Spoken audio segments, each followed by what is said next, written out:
Well, the story of Camp Scottie really begins in 1969 when my second son, Scottie, died of sudden infant death at the age of 2.5 months on December 30th. It happened in the very late part of December of that same year. So he was basically only 3 months old, so we didn't have long with him. But he's a beautiful boy. After Scottie died, my first wife, Margot, and I were grieving and trying to figure out together what we might do. You know, we didn't know a lot about it. And I think part of our frustration was, with the grief we were feeling, how do we honor this child? Our pastor at Eastminster Presbyterian Church had always had a vision to have a camp. And so that kind of got our attention. And we began to talk with the church about what it might look like to have a camp in his memory. This beautiful piece of property, 60 acres, had been in our family since 1946 when my grandfather purchased it. And my dad and my uncle and my grandpa each owned a third of it at that time. And as we began to move forward, the idea of using this property as a location for a camp for the church, my dad deeded his 1/3 to the church, and my grandpa and my uncle deeded each of their thirds to me.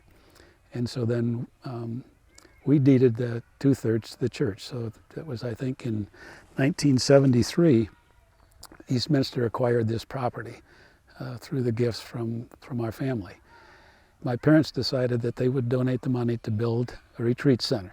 We had different work days initially with the church, with families that would come up. We'd spend the night. This was before the beautiful lodge was built. And, you know, those were the early camping experiences, and those were really camping because there wasn't much here. Bruce was able to design and oversee the building of this beautiful facility. The design of the building is very intentional. It's built in the shape of a cross, and it has a beautiful fireplace hanging from the center of it. So there's a lot of symbolism to the design of that building. And it was dedicated later that fall. When Eastminster initially got the property, there was a lot of volunteer work that was done up here. And you know, obviously the retreat center was built by contractors, but the rest of the property was pretty much all developed by volunteer help. A lot of it coming from the Boy Scouts, as they would have work projects when they came up here.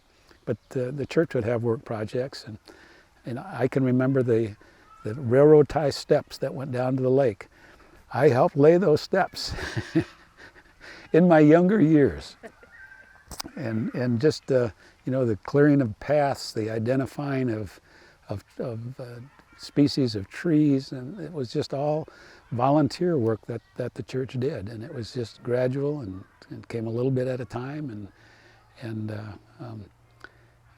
but it wasn't really until Camp Roger took it over that the property really began to be developed into its potential. The camp was more rustic initially in the beginning. The Boy Scouts came up, and Ed Brigham brought them up a lot, and they did a lot of the manual work and the labor. It primarily at that time only serviced our smaller community, and what I'm so happy about now is that it has expanded, and the opportunities for children, a lot more children is readily available, and that makes me really happy. Well, I can remember in the early years coming up here with my family. Like I said, there were sleeping quarters, and so we would spend overnights up here.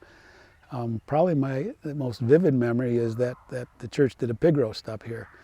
And I think it was on a Sunday, and they had a worship service in connection with it, and then the pig roast afterwards. But our family and a few others came up the night before to get the pig roast started and kind of watch it through the night. And I still can remember getting up in the middle of the night to go check on that pig. And I didn't know anything about pig roasting, but that's kind of one of my fondest memories. And then the work days that we were up here, because you know, we came up as a family to do those.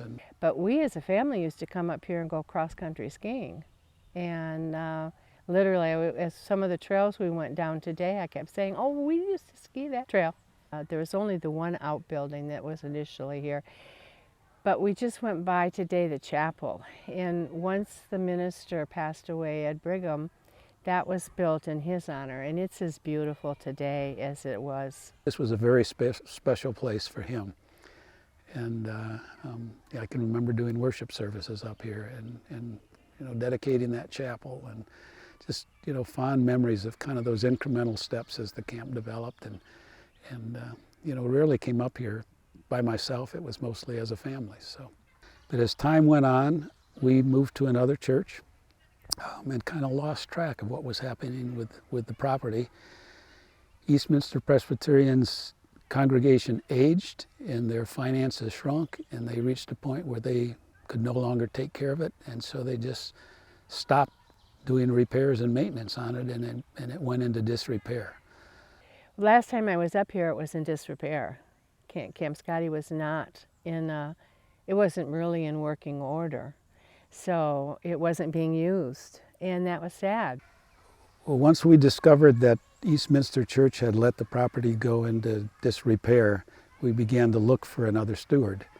And my wife Sue and I had moved into the inner city and had begun supporting an organization called Urban Family Ministries that was doing great work with urban kids. And so we went to them and said, what do you think? Would this fit with what you're doing? And they really got excited about it and actually began to do repairs on the building, even though they didn't own it yet. They worked with Eastminster, they put a new roof on it, but then they ran into financial troubles and had to give up their vision. And so here we were with the property back kind of at, in a way, maybe now step two. So we began to look for the next steward. And it was about that time that my son Mike and his wife Heather were living down in Atlanta, felt that God was calling them to move to Grand Rapids to restore the camp and begin to operate it in a more formal manner. And so they moved up to Grand Rapids and began the process of restoring the camp, and did some work on the building, moving along, when from family reasons they needed to move back to Atlanta. It just, that was their home, and that's where they decided they belonged. And so they moved back and kind of got the camp back, saying, okay, now Lord, what do we do with it next? And while Mike was here, one of the things he did was he visited Camp Roger as he was trying to learn and figure out how do you run a camp, what does a camp look like, and just from a learning standpoint, met with Doug Vanderwell and Phil Warner, who at that time was in charge of outdoor education. And so Phil was familiar with the fact that Camp Scottie existed.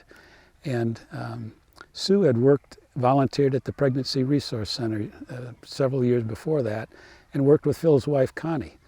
They attended the same church as us, and on a Sunday morning in December of 2014, we pulled up behind them, parked on the street, and Connie and Sue started talking, walking into church. And so I was walking in with Phil, and I really didn't know Phil. I'd maybe met him once before, but we were just kind of chatting. He said, I haven't heard anything from Mike in a long time. What's going on with him and Camp Scottie?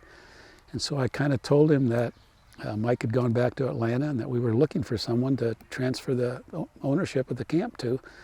And he said, he said, I never went up there. I'd like to do that. Can I get a key? I said, I've got one. You're welcome to go up and take a look at it. Well, Phil doesn't let any grass grow under his feet, so he came over that afternoon, picked up a key, and in the meantime, Sue and I had left for Florida. So he called us down in Florida and said, boy, I really was impressed with the property. Would it be okay if I brought more staff up there to look at it? I said, please do. We'd love to have them look at it. So I'm not sure who came up, but I'm sure Doug was one of them, and probably Matt and others from the staff. They came up and spent some time walking the property and looking at it, and then called us down in Florida and said, we have some interest. When you come back, we'd love to sit down with you and talk about it. And they were just beginning, Camp Roger was just beginning a strategic planning process at that time. And one of the things that they were talking about in their planning was, is it time for us to start a day camp? and trying to figure out how would they run a day camp on the same property where they were running an overnight camp. And so Camp Scottie kind of became an option for them as they looked at that possibility. So when we came back in February, we sat down with Doug and Phil and just to talk about what might it look like. And although we were aware of Camp Roger, we didn't know very much about it. And so as Doug began to share the history of Camp Roger and realized that it was started in memory of a son who had died. It was like God had ordained this to happen. It just took us a long time to get there. And it's like he had always had this plan in place, but we didn't know of it, we didn't see it, and I can still remember driving home from that meeting, and Sue and I were talking, and we just said, this is what God has in mind for Camp Scottie. Now we just, hopefully they see it that way, and we can put it together. And so as they went through their strategic planning process, they came back to us and said, we really would like to take on Camp Scottie. And so we sat down, we got some attorneys involved to make the transfer, and Camp Roger was concerned about what commitments they could make into the future, not knowing what the future would hold. We had certain commitments we wanted them to make to continue Scottie's legacy, so that wouldn't get lost in the transfer.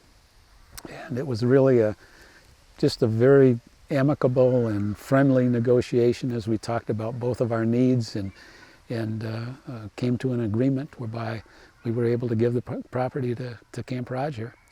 And that was in 2015, I think, is when the transfer actually occurred. And so then Camp Roger owned the property, and they needed to raise some money to do the work that needed to be done up here. And I can remember coming to a meeting they had up here at camp where they had some donors, and we talked about what the vision for the future for the camp was, and they were successful in raising funds and began the process of completing the restoration of the retreat center, which they named Tamarack Lodge, and then began the restoration of the building along the creek, which they called Creekside, and did a great job of doing the work that needed to be done, getting it ready to be used, and at the same time beginning the planning for the programming that they would do up here. And so I think 2016 or 2017 was the first year they had kids up here, and had a really unique program. Each week had a separate theme. I can remember coming up the very first week they held camp, and Kate Mulder was doing a theme on farms and farm animals. And I don't know, I think there were maybe 11 kids here. It was really small. And but they had a great summer, and it kind of gained momentum as they went through the summer, and gradually gained more and more momentum year after year. And then COVID came along and shut it all down. And but in some respects, it was a positive thing, because coming out of COVID, parents were looking for a place for their kids to have summer activities that were outside. And so the enrollment just took off after that. And last summer there were over 800 kids up here that went to day camp. And this summer I know our goal is hopefully to have 1,000. But it's the fulfillment of a vision that goes almost 50 years ago, where kids would be able to use this property to enjoy the beauty of God's creation and learn about Jesus. Well, initially the dream for Camp Scottie was to honor our child that died. And our hope in the future for it was to service children that might not normally have an opportunity to have a camp experience.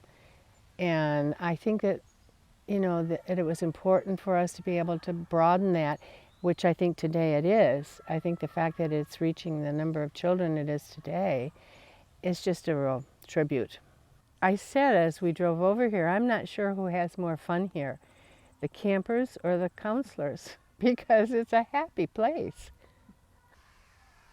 For me, to see kids, using this property as it was intended in memory of my son. It just doesn't get any better than that.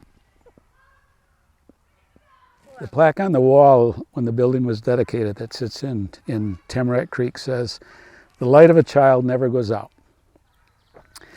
Roger's light has never gone out, and Scottie's light has never gone out. Not because of who they were, but because God is good and He is sovereign. And we're just blessed that Camp Roger is stewarding this property to glorify God and bring honor to Him.